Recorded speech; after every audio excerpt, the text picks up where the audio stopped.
మేలు చేయక మానడంట. ఇక్కడ చూస్తే మరి దేవుడు సూర్యుడును కేడమునైనాడు, యెహోవా కృపయు ఘనతయు అనుగ్రహించును. యథార్థంగా ప్రవర్తించే వారికి దేవునికి వాక్యం అంటుంది, యథార్థంగా ప్రవర్తిస్తే మరి అటువంటి వారికి ఏంటంట, ఏ మేలు చేయక మానడంట. అంటే నీ జీవితంలో ఏ మేలు కొదవైండదు, ఏ మేలు చేయక మానడు. అయితే మన జీవితంలో ఎప్పుడైతే యథార్థను తొలుగుతామో మేలు మనకు కొదవైతాయి.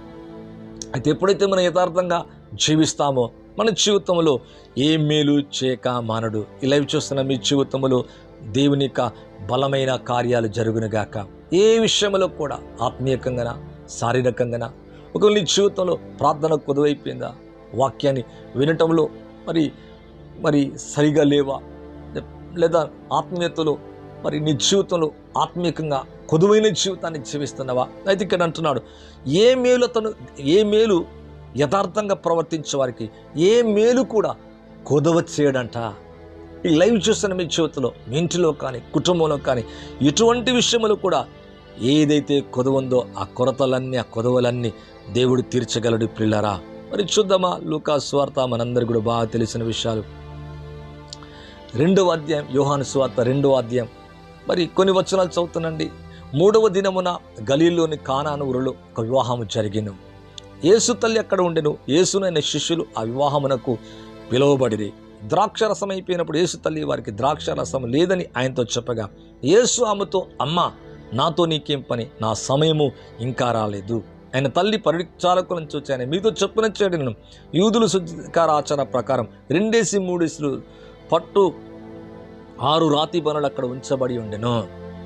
యేసు ఆ బాణలు నీళ్లతో నింపుడని వారితో చెప్పగా వాటిని అంచుల మట్టుకు నింపిరి. ఇక్కడ చూస్తే యేసు ప్రభు ఇక్కడ మరి ఒక వివాహానికి, ఒక విందుకు పిలువబడ్డాడు. మరి ఆ విందులో మరి ఎప్పుడు ఆనవాయితీ ద్రాక్షరసం ఇవ్వటం. ఆ ద్రాక్షరసం అయిపోయినట్టుగా చూస్తున్నాం. తల్లి చెబుతుంది, అయ్యా ద్రాక్షరసం అయిపోయింది. ఎందుకంటే తల్లికి తెలుసు యేసు ప్రభు చేసే అద్భుతాల గురించి. అందుకంటుంది మరి ఇలాగా యేసు ఆమెతో, అమ్మా, నాతో నీకేం పని, నా సమయం ఇంకా రాలేదు. ఆయన తల్లి పరిచారకులను చూచి ఆయన మీతో చెప్పినది చేరుడెను. యూదుల శుద్ధికారాచరణ ప్రకారం 2-3 స్తూపుల పట్టు 6 రాతి బాణలు అక్కడ ఉంచబడి ఉండెను. యేసు ఆ బాణలను నీళ్లతో నింపుడని వారితో చెప్పగా, అంటే అక్కడ ద్రాక్షరసం అయిపోయింది. కొదువ మనకు కనబడుతుంది. యేసు ఉన్న చోట కొదువు ఉండదు. ఒకవేళ కొదువు ఉన్నా దాన్ని తీర్చగల దేవుడు ఏంటాడు, ఏ మేలు కొదువు ఏంటదు. పిల్లలారా, మరి ఆహ్వానించబడ్డాడు. ఆ పెళ్లికి, ఆ విందుకు మరి పిలువబడ్డాడు. అలాగే మన జీవితంలో, మన కుటుంబంలో, మన వ్యక్తిగతంగా, మన పర్సనల్ లైఫ్లో రక్షకుడిగా, సేవియర్గా నువ్వు పిలిచినట్లయితే నీ జీవితంలో ఏ మేలు అయినా కొదవచ్చాడు. నీకు కావలసిన విషయాలన్నీ అయినా జరిగించగలడు. ఏది కొదవ ఉండదండి. మరి ఇక్కడ చూస్తే పిలువబడ్డాడు యేసు ప్రభువు, విందుకు పిలువబడ్డాడు. అక్కడ చూస్తే ద్రాక్షరసం అయిపోయింది. మరి పెళ్లి విందువాడు వచ్చిన ఒక అధిపతి ఎటువంటి అద్భుతాన్ని చేయలేదు, కానీ యేసు అక్కడ ఉన్నాడు. యేసు ఉన్న చోట లేమి, దారిద్ర్యం, పేదరికం, కొదువ తొలగిపోతుంది. మరి తల్లికి తెలుసు, ఈ విషయం తెలుసు. అంటుంది, అయ్యా ద్రాక్షరసం అయిపోయింది, అమ్మ, నా సమయం ఇంకా రాలేదు. అప్పుడు ఈ పరిచారకులను చూసి, మీరు వెళ్ళి ఇప్పుడు ఇవ్వండి, ఇప్పుడు ఇవ్వండి అని చెప్పగానే వారు ముంచి విందు ప్రధాని ఎవరైతుందో వారికి దాన్ని తీసుకొని ఇవ్వగా, దాన్ని తీసుకొని పెరి ఆ ద్రాక్షరసం ఎక్కడి నుండి వచ్చినో ఆ నీళ్లు ముంచి తీసుకుపోయిన పరిచారకులకే కానీ మరి ఎవరికి తెలియదంట, ప్రధానికి తెలియకపోయినా కనుక ఆ ద్రాక్షరసమైన ఆ నీళ్లు రుచి చూచినప్పుడు ఆ విందు ప్రధాని పెండ్లి కుమార్ని పిలిచి అంటున్నాడు కదా, ప్రతివాడు మొదట మంచి ద్రాక్షరసం పోసి జనులు మత్తుగా అన్నప్పుడు జబ్బు రసం పోయిను. అయితే నీవైతే ఇదివరకు మంచి ద్రాక్షరసం ఉంచుకున్నావని అతనితో చెప్పాను. యేసు ప్రభు చేసిన సూచక్రియ మరి తెలియలే. మరి ప్రభు ఒక గొప్ప కార్యం చేస్తున్నాడు, నీళ్లను ద్రాక్షరసంగా మారుస్తున్నాడు. అంటే ముందుదంట, వారు ఇచ్చింది ముందుది ఎలాగుందంట, జబ్బు రసముగా ఉందంట. మరి ఎవరైనా మంచిది ఇచ్చి ఆ తర్వాత జబ్బుది పోస్తారు, నీవేంటి మొదటగా జబ్బుది పోసి మంచిది ఇస్తున్నావు? అంటే ప్రభు ఇక్కడ ద్రాక్షరసంగా పంపించింది చాలా టేస్టీగా ఉందంట, చాలా మధురంగా ఉందంట. అవును, ఇక్కడ అంటున్నాడు, మరి జనులు మత్తుగా ఉన్నప్పుడు జబ్బు రసం పోయింది, నీవైతే ఇది వరకు మంచి ద్రాక్షరసం ఉంచుకొని ఉన్నావని అతను చెప్పాను. గలీలోని కానులు యేసు ఈ మొదటి సూచక్రియను చేసి తన మహిమను బయలుపరచను. అనుకుని గొప్ప కార్యం చేస్తున్నాడు, అద్భుతము చేస్తున్నాడు, వారి కొదువను తీరుస్తున్నాడు, తన మహిమను బయలుపరుస్తున్నాడు. అవును ప్రియులరా, నీ లేమి నీ జీవితంలో తీసివేయబడినప్పుడు దేవునికి మహిమ, నీ కొదవ తీర్చబడినప్పుడు దేవునికి మహిమ.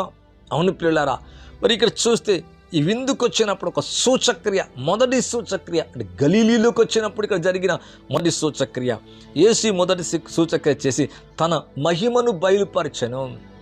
మరి అందువల్ల ఆయన శిష్యులు ఆయన యందు విశ్వాసం ఉంచిరి. అంటే ఈ కార్యము ద్వారా, ఈ సూచక్రియ ద్వారా, ఈ మహత్కార్యం ద్వారా, అంటే నీళ్లు ద్రాక్షరసంగా మార్చబడిన ఈ కార్యం ద్వారా మరి శిష్యులంతా కూడా విశ్వాసం ఉంచారంట. అప్పుడప్పుడు అద్భుతాల ద్వారా, సూచక్రియల ద్వారా, మహత్కార్యముల ద్వారా నీళ్లు ద్రాక్షరసం అవటము మరి కావాలంటే, అది ద్రాక్షరసం అవ్వాలంటేనే చాలా టైం తీసుకుంటుంది. పంట వేయాలా, విత్తనం వేయాలా, పంట పండాలా, గానుగులోకి వెళ్ళాలా, అది త్రొక్కబడాలా, అది ద్రాక్షరసంగా మాగాల, అది చక్కగా రుచికరంగా మారడానికి కొన్ని ఏండ్లు పడుతుంది. అటువంటి అద్భుతాన్ని, అటువంటి ఒక సూచక్రియను ఆ కొదువ తీర్చడానికి యేసు ప్రభు నీళ్లను ద్రాక్షరసంగా మార్చి వారి కొదువను తీరుస్తున్నట్టుగా చూస్తున్నాం. నీ ఆత్మీయ జీవితంలో ఉన్న కొదువ, నీ కుటుంబంలో ఉన్న కొదువ, నీ లేమి, నీ కొదువ దేవుడు తీర్చునుగాక. ఇక్కడ ఏ మేలు కొదువైంటిదంట, అవును, యథార్థంగా ప్రవర్తిస్తే. ఒకవేళ నీ జీవితంలో కొదువ ఉందా, నువ్వు కొదువలో ప్రభుని అడిగితే ప్రభునందు విశ్వాసం ఉంచి అడగాల. ఇంకా మీలో ఎవరికైనా జ్ఞానము కొదువుగా ఉంటే నువ్వు అడిగినప్పుడు ఆయన ఎలాగిస్తారంటే ధారాళంగిస్తారంట. మరి నీ జీవితంలో నీ ఏదైతే కొదువు ఉందో, ఒక వ్యక్తి, ఒక యవనస్తుడు వచ్చాడు, నువ్వు పరిపూర్ణ ఒకటకు కోరిన ఎడల నీ ఆస్తిని అమ్మి బీదలకి ఇవ్వచ్చునంటే అతను అనుకుంటాను కదా, అమ్మో నేను లేమి దారిద్ర్యాన్ని కలిగి ఉంటానేమో. మరి ఆ ప్రభుని ముఖం మార్చుకొని ఆ యవనస్తుడు నిత్య జీవాన్ని పొందడానికి వచ్చాడు. యేసు ప్రభు దగ్గర మోకరించాడు. నిత్య జీవాన్ని పొందడానికి నేను ఏం చేయాలంటే మరి ఈ ఆజ్ఞలు గైకో, అవన్నీ గైకుంటున్నాను. తల్లిదండ్రులను సన్మానించము, వ్యభిచరించవద్దు, దొంగిలించవద్దు, అబద్ధం ఆడవద్దు, ఇవన్నీ చిన్నప్పటి నుంచే నాకు బాగా తెలుసు. అయితే నువ్వు పరిపూర్ణ వగుటకు కోరిన ఎడల నీ ఆస్తిని అమ్మి పేదలకిచ్చి నన్ను వెంబడించు, నువ్వు పరిపూర్ణమవుతావని చెబితే తన కొదువను చూపిస్తా అంటే తన కొదువను మరి సరి చేసుకోవడానికి ఆ యవనస్తుడు ఇష్టపడతలేడు. అప్పుడప్పుడు ప్రభు కూడా నీ జీవితంలో కొదువను చూపిస్తాడు. ఇది తీసేసుకుంటే, ఇది తొలగించుకుంటే, దీన్ని విడిచిపెడితే, ఒకవేళ దీని కనుక నువ్వు సరి చేసుకోగలిగితే నీ జీవితం ఇలాగ ఉంటుంది. మరి ఆ యవనస్తుడు చాలా ఇష్టంతో వచ్చాడు, మరి నమ్మకంతో వచ్చాడు, నిత్య జీవం కొరకే వచ్చాడు. నిత్య జీవం పొందుటకు నేనేం చేయాలని మోకరించినట్లుగా చూస్తున్నాం. అయితే ప్రభు చెప్పగానే ప్రభు యొక్క మాటను ఇష్టపడతలేడు. అతను ముఖము మార్చుకొని చిన్నబుచ్చుకొని వెళ్ళిపోతున్నట్టుగా చూస్తున్నాం. చాలామంది జీవితంలో అదే జరుగుతుంది పిల్లరా. మరి ఇది సరి చేసుకో, ఇలాగుంటే ఇంకా బాగుంటుంది, ఇంకా నువ్వు స్ట్రెంగ్త్ అవుతావు, ఇంకా నువ్వు బ్లెస్ అవుతావు, ఇంకా ఫిజికల్గా లేకపోతే ఫైనాన్షియల్గా, నీ ఆత్మీయ జీవితంలో, నీ ప్రార్థన జీవితంలో, నీ వాక్య జీవితంలో, అవును ఇది సరి చేసుకుంటే ఇంకా మోర్ బ్లెస్సింగ్ చూస్తావన్నప్పుడు వారు ఫీల్ అవుతారు. వారి కొదువను చూపించినప్పుడు చాలామంది నిరాశపడిపోయి అక్కడి నుంచి వెళ్ళిపోయిన యవనస్తుని వలె ఉంటారు. ఈ లైవ్ ద్వారా మన జీవితంలో కూడా అలాగూ ఉండకుండా మరి మన జీవితాన్ని సరి చేసుకోవడానికి ప్రయత్నించాలా. ఈ సరి చేసుకునే ప్రాసెస్ ఎవ్రీడే ప్రాసెస్, ఒక దినం కాదండి, ఒక రోజుతో ముగిసిపోయేది కాదు. కృప ఎప్పుడు నీకు సాయం చేస్తుంది, దేవుడు ఎప్పుడు నీకు సాయం చేస్తాడు. రక్తం కడిగి వేస్తుంది. ఆయన దగ్గర ఒప్పుకున్నప్పుడు, విడిచిపెట్టినప్పుడు నీ కొదువులన్నీ కూడా దేవుడు తీర్చుటకు, వాటిని సరిదిద్దుటకు శక్తిమంతుడైనాడు. ఇక్కడ అంటున్నాడు ఏ మేలు కొదవైండదు. యవనస్తుడు చెప్తున్నాడు, అయ్యా ఇది నీ కొదవ, ఈ ఆస్తి మీద నీ మనస్సు ఉంది, దీని మీదే, కొంతమంది కొన్నిటి వీటి మీద మనస్సు దాని మీదే ఉంటుంది పిల్లరా. దాని నుంచి మరి బయటికి రాలేదు, దాన్ని అది మరి మీద నుంచి తొలగించబడాలని నీ ఆస్తిని అమ్మి బీదలకి ఇవ్వని చెప్పగా, ఒకవేళ వాళ్ళకి ఇచ్చేస్తే మరి పేదవాడైపోతాడా? అలాగని కూడా జక్కయ్య అంటున్నాడు, నా ఆస్తిలో సగభాగం ఇచ్చేస్తా, 4 గంటలు ఎవరి దగ్గర అయితే తీసుకున్నానో వారికి నేను ఇచ్చేస్తా. ఇంకేముంది మరి, నీవును అబ్రహాము కుమారుడివే, ఇంటికి రక్షణ వచ్చింది, వెలుగు వచ్చింది. వెంటనే ఎవరితో కలుపుతున్నాడంటే జక్కయ్యని, మరి సుంకపు గుత్తాదారుడైన మరి మనుషులందరూ పాపాత్ముడని అనుకుంటున్న ఈ జక్కయ్యని ఏమంటే, నీవు అబ్రహాము కుమారుడవే. అబ్రహాము అన్నిటికీ మరి అన్నిటి విషయంలో ఆశీర్వదించాడు. అబ్రహాముకున్నటువంటి ఆశీర్వాదాన్ని మరి అన్యజనులైన మనకివ్వాలని కోరుకుంటున్నాడు. మరి ఇక్కడ జక్కయ్యతో అంటున్నాడు కదా, నీవు అబ్రహాము కుమారుడవే. అబ్రహాముకి ఏమైతే బ్లెస్సింగ్ వచనాలు ఉన్నాయో అవన్నీ కూడా కుమారుడుగా నీకు కూడా అనుగ్రహించబడతాయి. అయితే ఈ యవనస్తుడు, ఒక యవనస్తుడు అయితే తన కొదువను చూపించినప్పుడు మరి తను మార్చుకొని, మరి ముఖం మార్చుకొని తను మరి ఆ స్థలము నుంచి విడిచిపెట్టేసి వెళ్ళిపోయినట్టుగా చూస్తున్నాం. ఈ లైవ్ ద్వారా మీ కొదవలన్నీ దేవుడు తెరిచెనుగాక. ఒకవేళ చూపించినప్పుడు, ఒకవేళ ప్రవక్త చెప్పినప్పుడు, ఒకవేళ వాక్యం ద్వారా నీతో మాట్లాడుతున్నప్పుడు, ఒకవేళ వాక్యం నువ్వు చదువుతున్నప్పుడు, లేదా ఒక కళ ద్వారా, దర్శనం ద్వారా దేవుడికి తెలియజేస్తున్నప్పుడు దాన్ని తీసుకోవడానికి ప్రయత్నం చేయాలి. అయితే నీ జీవితంలో ఏ లేమి, ఏ కొదవ అనేది లేకుండా ఉంచాలనేదే దేవుని యొక్క ఉద్దేశం. యథార్థవంతులకు ఆయన ఏ మేలు చేయక మానడు. ఏ మేలు కొదవైంటదంట. సింహ పిల్లలు లేమి గలవై ఆకలి కొంటాయి, కానీ దేవునికి వాక్యం అంటది, దేవుని ఆశ్రయించిన వారికి, అనగా దేవుని వెదుకు వారికి మొదటగా నీతిని, రాజ్యాన్ని వెతకండి, అప్పుడు అన్నీ అనుగ్రహించబడతారంట. నువ్వు ఎప్పుడైతే దేవుని వెతుకుతావో నీ జీవితంలో ప్రతి కొదవ, కొరత యేసు నామములో తీర్చబడుగాక. ఇందుకు మనం చదివిన లూకా సువార్తలో అతని జీవితంలో కొదవని చూశాడు. మరి దేవుడు తీర్చినట్లుగా చూస్తున్నాం. ధారాళంగా, అనగా మరి ఆ చేపల రాశికి అతను భయపడిపోయి మరి ఆశ్చర్యపడిపోయినట్లుగా చూస్తున్నాం. దేవుడు ఏదైనా ఇస్తే ఎలాగుంటుంది తెలుసా? అందుకే మీరు ఏదైనా కొదవ ఉంటే దేవుణ్ణి అడగాలంట, మనుషుని కాదు, లోకం వైపు కాదు. దేవుణ్ణి అడిగినప్పుడు అతనికి ఎలాగిస్తాడంట? ధారాళంగా ఇస్తాడంట. సొలొమోనుకి ధారాళంగా దేవుడు అనుగ్రహించాడు. అది దేవుని జ్ఞానముతో నువ్వు ఎప్పుడైతే నింపబడతావో, మరలా అంటున్నా, దేవుని అభిషేకంతో నువ్వు ఎప్పుడైతే నింపబడతావో, దేవుని యొక్క సూపర్ న్యాచురల్ విజ్డమ్ ఎక్కడ ఉంటే అక్కడ తేలిక ఉంటుంది పిల్లరా. దేవుని జ్ఞానం మనుషుని జ్ఞానం కాదు, చదువులో నుంచి వచ్చిన జ్ఞానం కాదు, ఈ లోకములో నుంచి లేతే లోక పరిస్థితుల్లో నుంచి మనం తీసుకొచ్చుకున్న జ్ఞానం కాదు. కానీ దేవుడే నీకిస్తే ఎలాగుంటుంది? నీ జీవితం అద్భుతంగా ఉంటుంది, నీ బ్రతుకు నెమ్మదిగా ఉంటుంది, శాంతి సమాధానంగా ఉంటుంది. ప్రతి పరిస్థితుల్లోంచి నువ్వు తప్పించబడతావు, రక్షించబడతావు. అవును, తేలిక పాటైపోయింది. ఇంతవరకు ప్రయాసపడ్డాడు, మరి రాత్రంతా ప్రయాసపడ్డాడంట, ఏమీ దొరకలేదంట. ఎంత తేలికగా మరి ఇస్తున్నాడు, ఎంత తేలికగా దేవునికి వాక్యంలో చూస్తే మరి ద్రాక్షరసం కావాలంటే అంత ఈజీ కాదు. తేలికగా నీళ్లు ద్రాక్షరసం అయిపోవటం ఎంత తేలిక, ఎంత తేలికగా అద్భుతాలు చేస్తున్నాడు. నీ జీవితంలో కూడా అటువంటి కార్యాలు చేయనుగాక. ఆ ప్రభువుని కలిగి ఉంటే, ఆ ప్రభుని ప్రేమిస్తే, యేసు ప్రభుని ఆరాధిస్తే, నువ్వు స్వీకరిస్తే, నువ్వు అంగీకరిస్తే, నువ్వు ఆశ్రయిస్తే, నీ జీవితంలో, నీ కుటుంబ జీవితంలో నువ్వు పిలిచినట్లయితే ఈ విందుకి, ఇక్కడ మనం చూస్తున్నాం యోహాను సువార్త 2వ అధ్యాయం, విందుకు ఆహ్వానించబడ్డాడు. ఎక్కడ యేసు యొక్క ఆహ్వానం ఉంటుందో అక్కడ కొదువ, కొరత అన్నీ కూడా తీర్చబడుతుంది. ఇలా ద్వారా మీ జీవితంలో ఏ మేలు కూడా మీ జీవితంలో కొదవైండదు. విశ్వసించు, దేవుని అడుగు. మరలా అంటున్నా, యథార్థవంతులకు ఆయన ఏ మేలు కొదవచ్చాడు. ఆయన ఆశ్రయించు వారికి ఏ మేలు కూడా కొదవైండదు పిల్లరా. అపోస్తుల కార్యములు 4వ అధ్యాయము మరి 35వ వచనాన్ని కనుక చూసినట్లయితే దేవుని యొక్క వాక్యం అంటది, వారు ప్రతివానికి వాని అక్కర కొలది పంచిపెట్టింది కనుక వారిలో ఎవనికి నీ కొదవలేకపోయాను.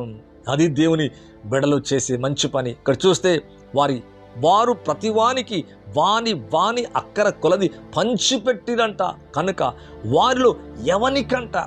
అంటే ఇక్కడ అపోస్తులు వారికి వచ్చిన దాంట్లో అందరికి కూడా పనిచేస్తారంట. అందులో ఏ ఒక్కరు కూడా ఏది కూడా కొదవలేదంట. మరి దేవుణ్ణి కలిగిన వీరే ఇలా చేస్తే దేవుడు ఎలా చేయాలండి?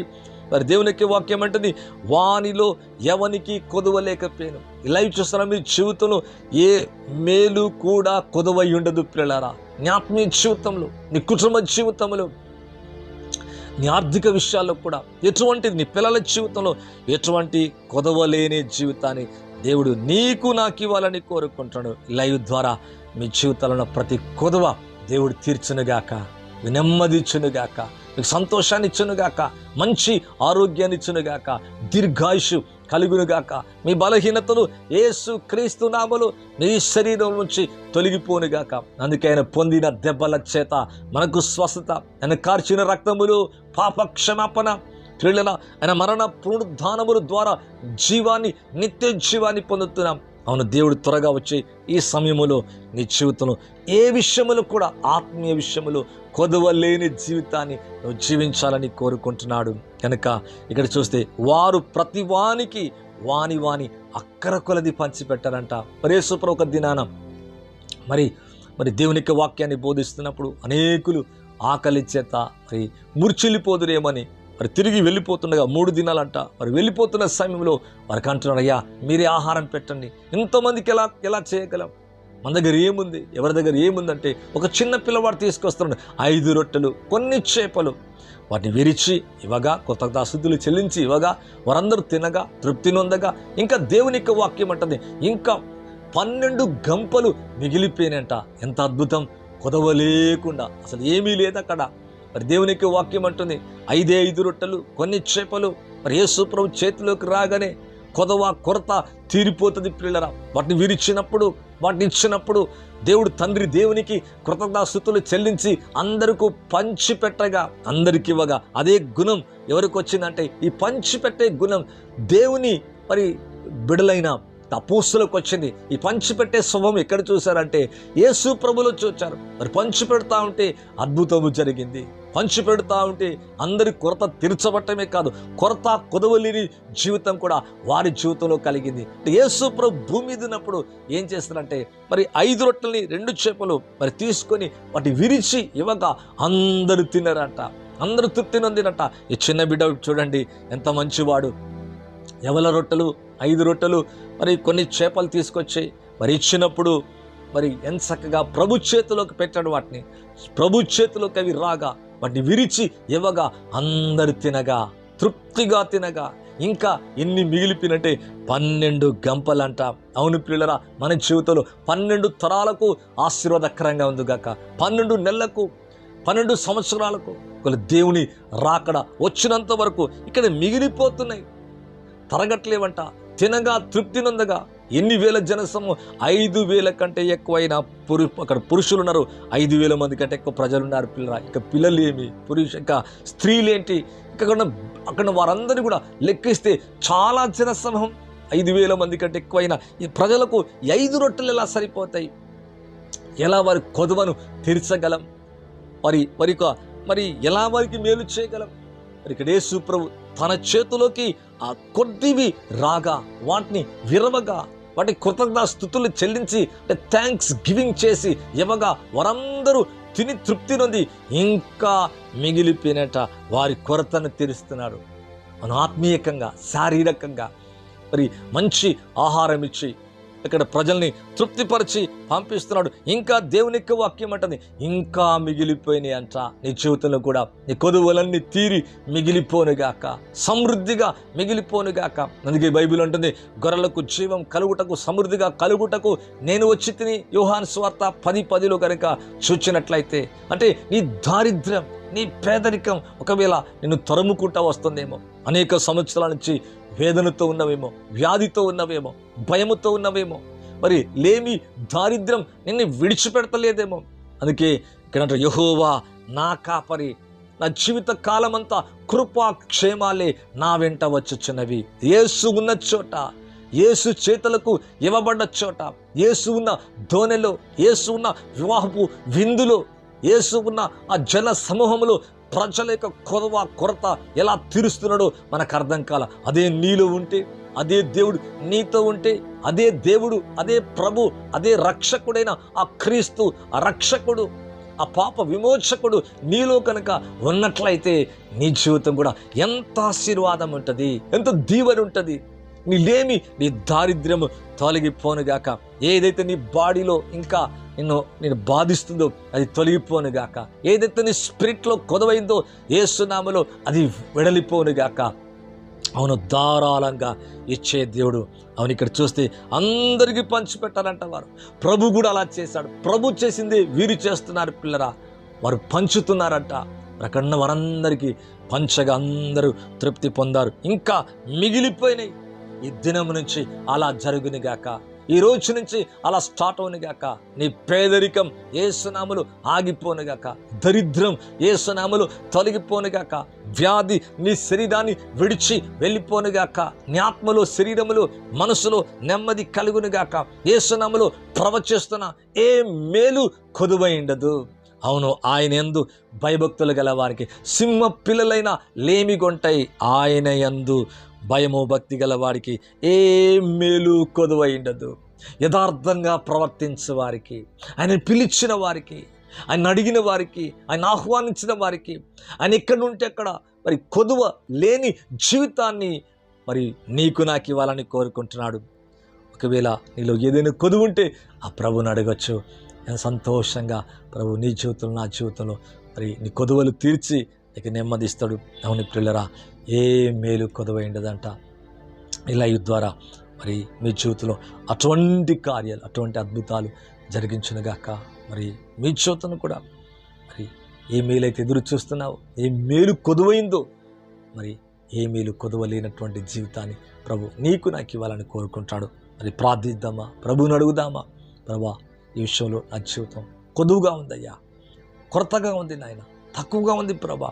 నాయన నా జీవితాన్ని సరిచేసి అయ్యా ఏ మేలు కొదవలేని జీవితం నాకు ఉండునట్లుగా, నా కుటుంబానికి ఉండునట్లుగా సాయం చేయని అడుగుదాం. అటువంటి కృప, అటువంటి ఆశీర్వాదం దేవునికి అనుగ్రహించనుగాక. కళ్ళు మూసుకున్నట్టయితే ప్రార్థిస్తున్నాండి. పరిశుద్ధుడైన తండ్రి, మీకు స్తోత్రాలు ప్రభా. ఎవరైతేనైనా లైవ్ని వీక్షిస్తున్నారో ఈ వీక్షించే టైంలోనే అయ్యా ఈ లైవ్ ద్వారా యేసు నామములో ప్రతి వ్యక్తిని బాగు చేయండి, నెమ్మది కలగచేయండి, శాంతితో నింపండి, సమాధానముతో నింపండి. అయ్యా ఏ మేలు కొదవై ఉండదన్నావు నాయన.